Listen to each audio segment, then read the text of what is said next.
Neeraj Vinod Burani's Spacecraft Interiors. Your space, our craft.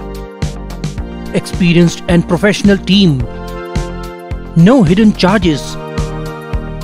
Luxurious designs. Follow us on Instagram. Spacecraft Interiors. Your space, our craft. उल्लास विकास को YouTube पर subscribe करें और bell icon को भी दबाएं। उल्लासनगर 4 स्थित आशिला गांव गणपति मंदिर में रहने वाले ऋषिकेश जयगढ़कर पर 4 से 5 लोगों के गिरोह ने मिलकर हमला कर दिया, जिसमें ऋषिकेश गंभीर रूप से घायल हो गए। ऋषिकेश के परिजनों का कहना है कि हमला पुराने विवाद के चलते किया गया। ऋषिकेश के परिवार ने विट्ठलवाड़ी पुलिस थाने में शिकायत की कि ऋषिकेश और आरोपियों के बीच विवाद हो गया था, जिसके बाद सनी चानिया और उसके 2 अन्य साथी चेहरे पर रुमाल बांधकर ऋषिकेश को मारने के लिए उसके घर में घुस गए, लेकिन उस वक्त उन्हें ऋषिकेश नहीं मिला। उसके अगले ही दिन देर रात को ऋषिकेश जैसे ही मिला, उस पर हमला कर उसे गंभीर रूप से घायल कर दिया। उसे उल्लासनगर के सेंट्रल अस्पताल में उपचार हेतु भर्ती कराया गया है और पुलिस आगे की जांच कर रही है। माझं नाव प्रथमेश शैलेश जयगडकर, भावाचं नाव ऋषिकेश जयगडकर। हा आशेपाडा गणपती मंदिर येथे रहिवासी राहण्यामधला आहे। तो त्याचं पहिले एक प्रकरण झालं होतं, पोरांसोबत मॅटर झाला होता, तर त्याच्या प्रकरणीमध्ये त्या पोरांनी त्याला पकडलं होतं।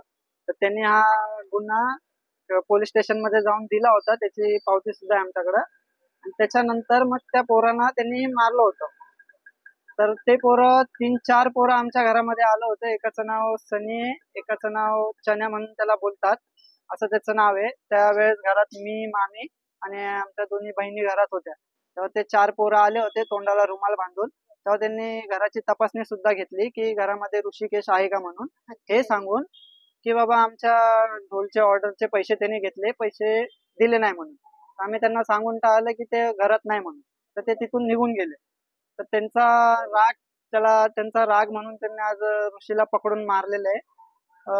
जीवघेणा हल्ला केलेला आहे, सूर्यांनी वार केलेले त्याच्यावर, पाठीवर त्याच्यावर साधारण तरी 5-6 वार केलेले, डोक्यावर, पाठीवर, हातावर आणि पायावर कमीत कमी 7-8 वार तरी केलेले आणि जीवघेणा हल्ला केलेला आहे त्याच्यावरती। त्यांचं काहीतरी मित्रांमध्ये भांडण होतं की बाबा मला त्यांनी अडवलं, धमकी दिली, त्यावरनं त्यांची वादावाद होती।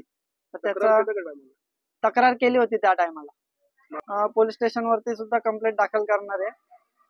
प्रशासनाकडनं एवढीच मागणी आहे की भावासोबत जे झालेलं आहे त्याला आम्हाला न्याय मिळावा आणि ज्या पोरांनी त्याला मारलेलं आहे त्यांना कडोकड शिक्षा व्हावी म्हणून। त्यामुळे आज तो माझा भाऊ इथं हॉस्पिटलमध्ये आहे, त्याचं दुःख सगळ्यांना सुद्धा झालेलं आहे। मागणी आहे की पोलिसांनी याचा पूर्ण निर्णय करावा आणि त्याला कडवी शिक्षा द्यावी म्हणून।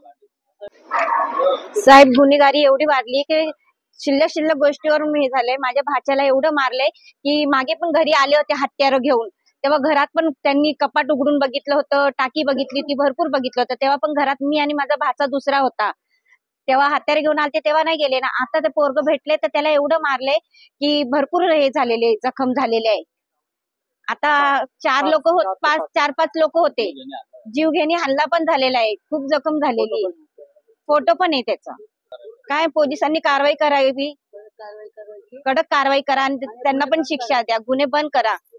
पीडे रिपोर्ट, उल्लासनगर, उल्लास विकास। विकास को YouTube पर सब्सक्राइब करें और बेल आइकन को भी दबाएं।